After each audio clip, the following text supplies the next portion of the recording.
రాత్రిపూట ఎయిర్పోర్ట్ వాతావరణం ఎప్పుడైనా గమనించామా? అంత సైలెంట్గా ఒక రకమైన విచిత్రమైన ఫీలింగ్ ఇస్తుంది కదా. ఈరోజు మనం మాట్లాడుకోబోయే స్టోరీ సరిగ్గా అలాంటి ఒక రాత్రి మొదలైంది.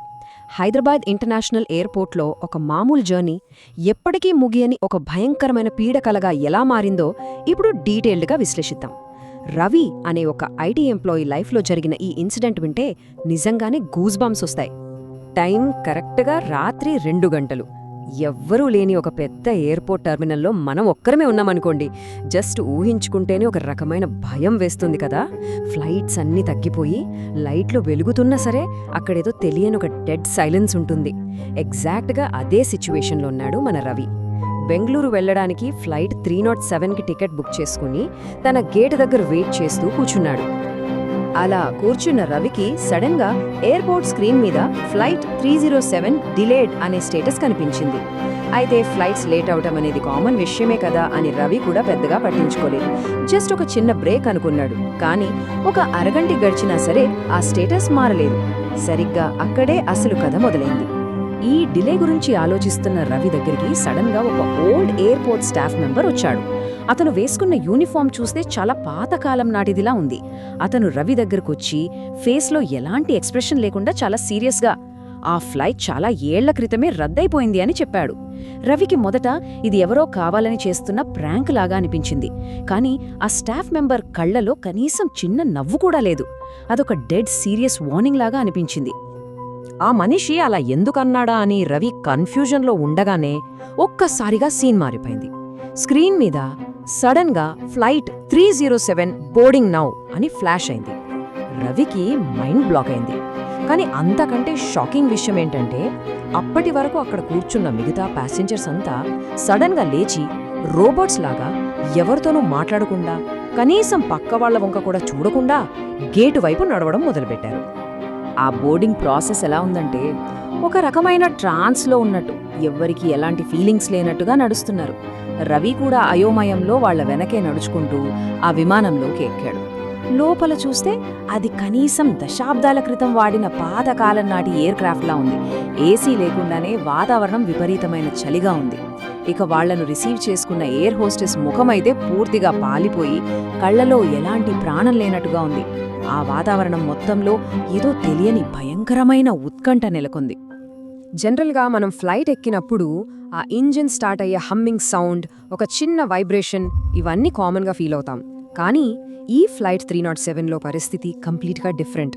ఎందుకంటే టేక్ ఆఫ్ అయిన ఫీలింగ్ అయితే వచ్చింది, కానీ ఇంజిన్ సౌండ్ లేదు. ఒక భయంకరమైన డెడ్ సైలెన్స్ అక్కడ అలుముకుంది. రవి కిటికీలోంచి బయట చూద్దామని ట్రై చేశాడు. అక్కడ కనీసం మబ్బుల్లేవో, నక్షత్రాలు లేవో, అంతా చిమ్మ చీకటి. ఆ ప్లేన్ గాల్లో కాదు కదా, ఏదో ఒక అంతు లేని శూన్యంలో తేలుతున్నట్టుగా అనిపించింది.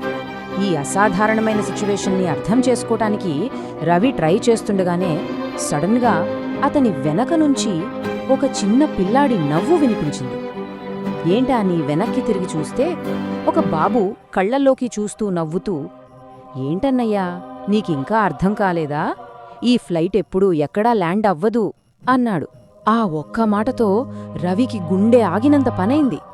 భయంతో వణికిపోతున్న రవి సీట్లోంచి ఒక్క ఉదుటన లేచి ఆ ఎయిర్ హోస్టెస్ దగ్గరికి పరుగెత్తుకుంటూ వెళ్లాడు. అసలు ఈ ఫ్లైట్ ఎక్కడికి వెళుతుంది అని అరిచినంత పని చేశాడు.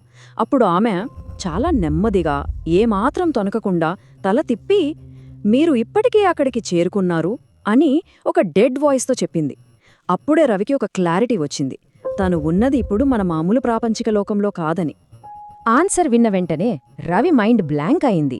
అసలేం జరుగుతుందో తెలుసుకునే లోపే విమానం లోపలున్న లైట్స్ అన్నీ ఒక్కసారిగా ఆరిపోయాయి.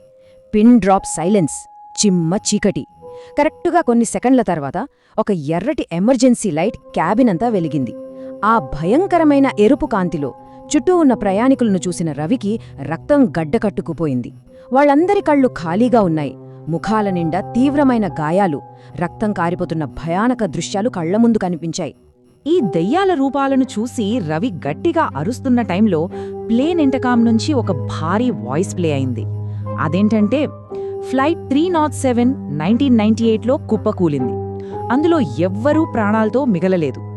అంటే దాని అర్థం రవి ఇప్పుడు ప్రయాణిస్తున్నది ఒక సాధారణ విమానంలో కాదు, 25 ఏళ్ల క్రితమే చనిపోయిన ఆత్మల మధ్య అని ఆ అనౌన్స్మెంట్ కన్ఫర్మ్ చేసింది.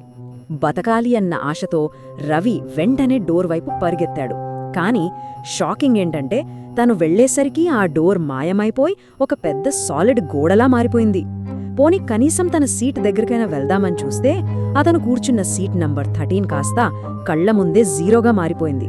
అంటే ఈ శూన్యంలో అతని ఉనికి కూడా కంప్లీట్గా తుడిచిపెట్టుకుపోయిందని అర్థం. ఇక్కడే ఈ పీడకలకి క్లైమాక్స్. రవి పక్కనే ఉన్న ఆ దెయ్యం పిల్లాడు మళ్లీ వికృతంగా నవ్వుతూ, ఇప్పుడు నువ్వు కూడా అచ్చం మాలానే మారిపోయావు అన్నాడు. ఆ మాట పూర్తవగానే ఆ ఎయిర్ క్రాఫ్ట్ ఒక్కసారిగా ఆ అంతులేని చీకటి శూన్యంలోకి కిందకు పడిపోవడం స్టార్ట్ అయింది. రవి ప్రాణభయంతో వేసిన ఆర్తనాదాలు ఆ చీకట్లో ఎవ్వరికి వినపడకుండా కలిసిపోయాయి. ఇప్పుడు మళ్ళీ మన రియల్ వరల్డ్కి వద్దాం. నెక్స్ట్ డే మార్నింగ్ అదే ఎయిర్పోర్ట్ టెర్మినల్ అంతా మామూలుగానే ఉంది. అప్పుడే స్పీకర్లలో ఒక announcement, missing passenger Ravi Kumar, మీరెక్కడున్నా వెంటనే రిపోర్ట్ చేయండి అని. రాత్రి ఆ మిడ్నైట్ ఫ్లైట్లో రవి శాశ్వతంగా కనుమరుగైపోయాడని, అతనిక లేడని ఈ అనౌన్స్మెంట్ మనకు చెప్పకనే చెబుతోంది. ఆ మిస్సింగ్ అనౌన్స్మెంట్ వింటున్న ఒక పాత ఎయిర్పోర్ట్ స్టాఫ్, అదేనండి రాత్రి రవికి వార్నింగ్ ఇచ్చిన ఆ ముసలాయన, నెమ్మదిగా తనలో తాను గొనుక్కున్నాడు. ఫ్లైట్ 307 మళ్ళీ ఇంకొకరిని తీసుకుపోయింది అని. అంటే దీని బట్టి చూస్తే ఈ శాపానికి రవి ఫస్ట్ విక్టిమ్ కాదు, బహుశా లాస్ట్ విక్టిమ్ అంతకంటే కాదు. సరిగ్గా అదే టైంలో ఎయిర్పోర్ట్ బోర్డు మీద మళ్ళీ ఫ్లైట్ 307 బోర్డింగ్ అని ఫ్లాష్ అయింది. సో మనం అర్థం చేసుకోవాల్సింది ఒకటే, ఈ ప్రపంచంలో మన కళ్లకు కనిపించేది మాత్రమే ఎప్పటికీ పూర్తి నిజం కాదు. మనకు తెలియని, మన కంటికి కనిపించని ఇంకో ప్రపంచం కూడా మన చుట్టూనే ఉండుండొచ్చు. అందుకే ఎప్పుడైనా అర్ధరాత్రి ఎయిర్పోర్ట్లో ఒంటరిగా ఉన్నప్పుడు ఒకవేళ సడన్గా అదంతా సైలెంట్గా మారిపోయినట్టు అనిపిస్తే అస్సలు రిస్క్ చేయకండి. ఈ స్టోరీ విశ్లేషణ ఇక్కడితో ఆపేద్దాం. మళ్ళీ ఇంకో ఇంట్రెస్టింగ్ అండ్ మిస్టీరియస్ టాపిక్తో కలుద్దాం.